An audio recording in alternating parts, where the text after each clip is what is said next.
6 dinners on one small budget.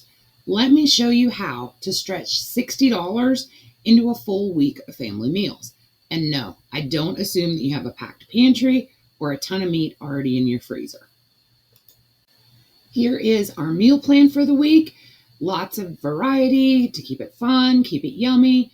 And by the way, if you're new here, my name is Jen. Every week I show you that you can eat well on a super small budget. And I always joke that it doesn't mean living off of PB&J and ramen noodles. But the joke's on me because we're actually going to use some ramen noodles this week. So let's take a look at the grocery list. Here is our grocery list, and every week we get our prices from a different Walmart all over the U.S.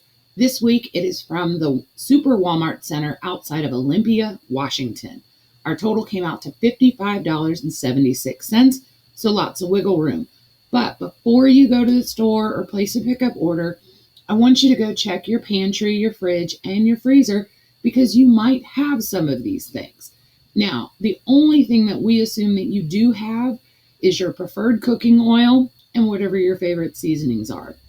Everything else is on this list. Now, there's 2 links down below.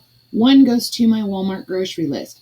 You can actually change the zip code to your local store and you can see what the total would be there. The second link goes to my website where you can print the shopping list as well as all of the recipes. So now let's get into some recipes. The first meal we're going to do is kind of a combo. We're going to do 1 part of a white chicken chili, but instead of the traditional chili powder, we're going to do taco seasoning. So we're going to call it a taco chili. Now, of course, all of these items, you can switch it out to what you already have. This is a great base, and then you can switch it up. Now, of course, if you don't like taco seasoning, you could obviously go with just a more traditional chili blend. Totally fine. We're going to use a combination of canned tomatoes, black beans, and corn. And then for me, I'm a huge fan of cornbread. So we're going to do one of those Jiffy cornbread muffin mixes. And we do include the egg and the milk that you would need for that. If you go with a different brand or, make cornbread yourself, you'll just have to adjust your totals. For the second dinner, we're going to do a turkey pot pie casserole. Now, we have this great debate on Facebook about what exactly a pot pie is. And here in the US, a pot pie is basically a filling with either a pie crust or like a biscuit crust. We're going to go with the biscuit crust. But first, we're going to cook off some ground turkey. We're going to mix in some cream chicken soup, a can of diced potatoes. I do drain them and rinse them. Just sometimes they have kind of like a canned taste. And then we're going to mix in some frozen vegetables and some milk.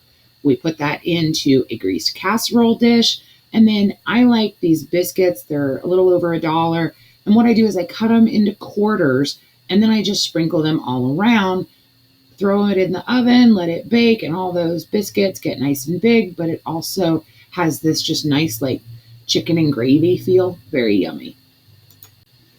I am a huge fan of taking flavors that you love on one dish and then combining it to make a different dish. So meal number 3 is going to be a baked bruschetta chicken with butter noodles and roasted green beans. Now, we are going to do the chicken in the oven as well as the green beans. So this is almost a set it and forget it. And then really all you have to do is the butter noodles, which honestly is just noodles with butter. It's a kid, friendly favorite, and a lot of adults I see like it too. But the trick here is we're going to take 1 to 2 tomatoes. It just depends on how big they are and how much you like tomatoes. We're going to mix it with a clove of garlic. You can obviously add more if you are a huge garlic lover, with some oil and some dried basil. That's going to give us our bruschetta flavor. Now on our chicken, these chicken breasts tend to be really large, so I'm going to slice them in half. And if they're super large, I'm going to cut them in half again. So each large breast now becomes 4 pieces of chicken. Keep in mind that, the way I cut chicken and the way you cut chicken might be slightly different. So you're always going to want to test your chicken with a thermometer at the end to make sure it's fully cooked. You want to get to about 165 degrees. So we're going to put our chicken down. We're going to top it with our tomato mixture. We're going to take our green beans and just kind of toss them in some oil and like either some salt and pepper or any flavoring you like as far as seasoning goes on a sheet pan. We're going to place those in the oven, let them go, and all we have to do is boil some pasta. Super easy and so yummy. For our fourth dinner, we are going to do a sausage and veggie rice pilaf. Now, a pilaf just means it's usually rice with vegetables added, and we're going to do this one pot style in like a large skillet. And really, this is so simple because that sausage is, if you get the smoked sausage, it's already cooked. So we're just going to throw it in a pan, let it get some color. Then we're going to put in our rice and our frozen peas and carrots. Now, if you don't care for peas and carrots, you can obviously throw in whatever vegetable you like. We're going to add our chicken broth, bring it all to a boil, and just like rice, we're going to cover it, reduce the heat, let it simmer for 15 to 18 minutes, and all that rice is going to absorb just like you would if you were making white rice. And it's so good. I just do a final mix and then I serve it. Now, you can add whatever seasonings you like on this. I typically go with like a garlic and herb blend. And this is where you can also get a little bit different by going to look in your fridge at what condiments you have. Maybe you have some sweet and sour sauce or some teriyaki sauce. You can easily add some extra flavor in here by adding some sauce. It doesn't necessarily have to have it, but if you already have it in your fridge, you might as well use it. Now, I had mentioned the ramen noodles earlier, and this is the dish for that. This is meal number 5.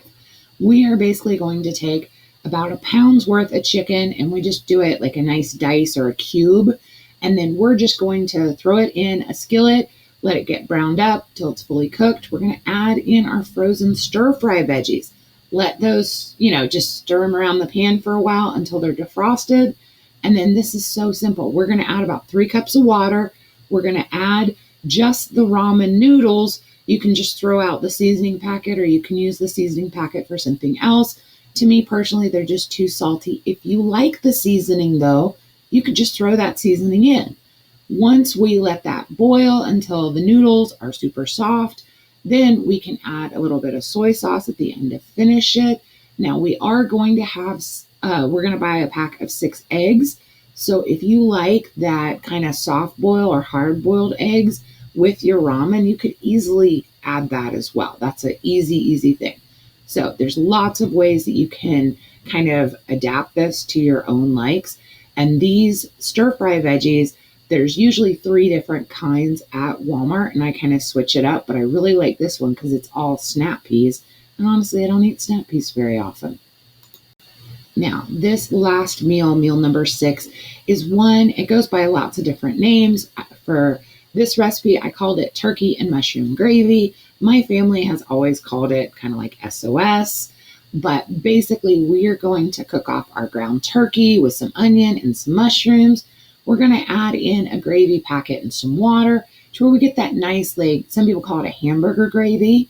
And then to make this super simple, we're going to serve it over instant mashed potatoes, and we're going to do a side salad. I picked a Caesar salad because I feel like that complements like the brown gravy, but you could easily swap that out to a different if you're not a fan of Caesar. No big deal. Now, if you hang out over on Facebook, you see I post my dinners, what I personally eat every night, and I always try to include fruit. That's because most Americans do not eat enough fruits and veggies, and this is one of the ways that I have found that made my kids more likely to want to sit and eat dinner, because everybody likes fruit, right? But we always hear that it's so expensive and that most of us just can't afford it. So every week I pick out kind of what I see as the low-cost fruit options, because fruit does tend to change price fairly often. I was shocked to see the strawberries are $2. That's a great deal. Grapes are still a great deal. I've shown the red and the green ones, but they also have black ones that we're eating right now at home, and they're so good. I will say that the last watermelon I got from Walmart was not that great, but the price is pretty good. So if you're really good at picking watermelons, it's a good price.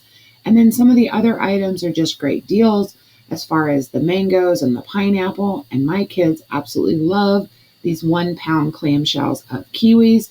So always a great option. You could pick 1 or 2 of these. You can mix it with some canned fruit.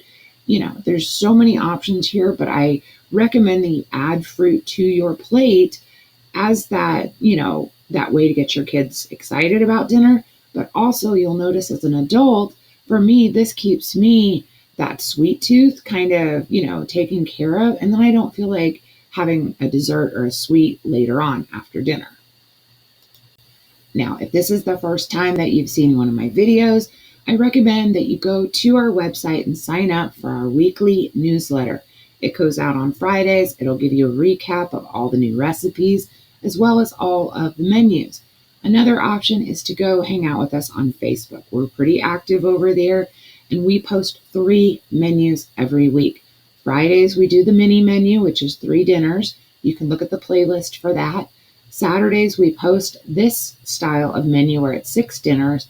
And then Sundays, we post a throwback menu, and it's actually the menu from around this time last year. Now, you can also go to our website where you can download the free PDF. It's 4 pages. It includes the shopping list as well as all of the recipes. I hope to see you guys again soon. Bye.